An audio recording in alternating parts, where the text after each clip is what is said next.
দিবস।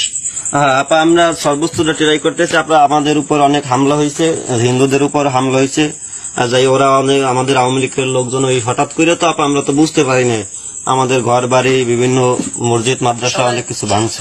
যার ঘর বাড়ি মসজিদ ভাঙছে প্রত্যেকে এটা একটা কমপ্লেন করবা এবং সবাই একটা জিডি করে রাখবা। অনলাইনে জিডি করো বা রেজিস্ট্রেশনের মাধ্যমে করো, পোস্ট অফিসের মাধ্যমে, যেটা জিডি করে অবশ্যই রাখবা। যাদের দেখো চিনছো তাদের এটা করতে হবে। হ্যাঁ আপা, আর কারণ যদি এরপরে ক্ষতিপূরণ দিতে হয় তখন তো এই জিডির পেপার দেখেই তো কার কি ক্ষতি হয়েছে সেটা দিতে হবে। আর যদি মসজিদ পড়া থাকে তো মসজিদে যদি খাতিব আছে বলবা একটা জিডি করে রেখে দিচ্ছে। হ্যাঁ আপা, আপনারে আমরা দেশে আনার জন্য আমাদের জীবনের দরকার হলে আমরা আরেকটা বার যুদ্ধ করবো। আমরা দেশে আসবো, আমি দেশে চলে আসবো, আমি দেশেই আছি, দেশেই চলে আসবো, এটাই তোমাদের চিন্তা করতে হবে না। আচ্ছা আপা, আমি সেদিন ওখান থেকে না বেরোলে যদি আমার এখান থেকে গুলি ছুটতো শত শত লাশ পড়তো।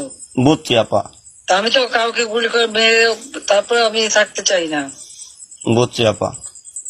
আপা ওরা যে একটা দিনে যে আমাদের এই আওয়ামী লীগের উপর যে ওরা যে অত্যাচার করছে আপা, আমরা বুঝতে পারিনি হঠাৎ করে, কিন্তু আমরা ইনশাল্লাহ আপা ঘুরে দাঁড়াবো আপনার সাহস, এবং আমরা বঙ্গবন্ধুর সৈনিকরা আপা যাইয়া হার মানবো না। আওয়ামী লীগ এই দেশে মাতৃভাষায় কথা বলার অধিকার থেকে নিয়ে শুরু করে আজকে স্বাধীনতা এনে দিচ্ছে।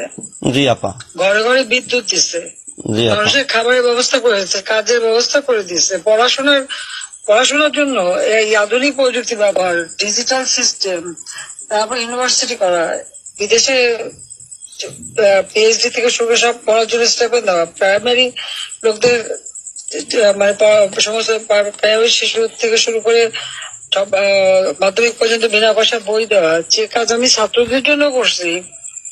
জি আপা, একটা রিউমার ছড়ায়। জি আপা, ওরা আসলে জাতীয় শোক দিবস।